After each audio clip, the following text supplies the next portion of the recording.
One of the most sinful people mentioned in the Quran, if not the most sinful person, would be Firaun. I often say, jokingly, but sounds pretty serious too, Shaitan would want his autograph. This guy is serious.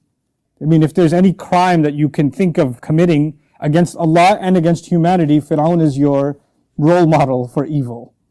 And Firaun, you would think, so many sins and so many murders and so much arrogance later, he should be at a point of no return. There's no way this person can be redeemed.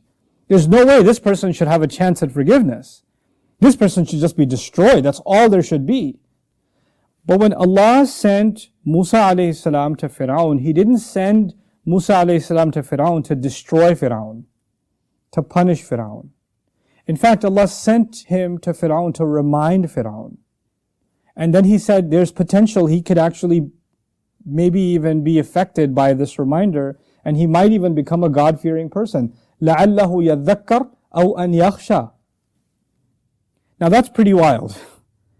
Because a person who's literally killed babies, who's enslaved entire nations, who's declared himself a god, who meets every check for highway to hell, if you check marks every category, this guy's the number one candidate for the kind of person who should be in hell.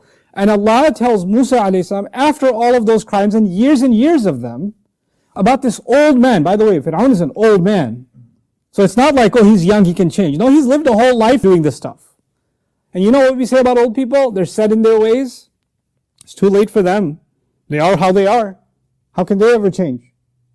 And Allah tells Musa alayhi salam, even he, there's a possibility he can benefit from the reminder. He might become somebody fearful.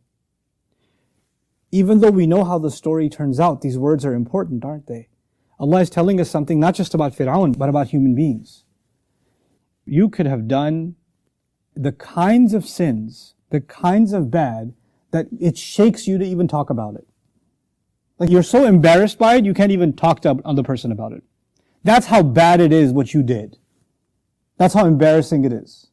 That's how humiliated you are even inside yourself. You can't even, Shaitan's got you so good, you even have a hard time telling Allah, opening up to Allah about it. And even if you do, the moment you open up to Allah, you're like, I really did this? How can I even be talking to Allah? Why? I sound so stupid. Allah is not going to forgive me.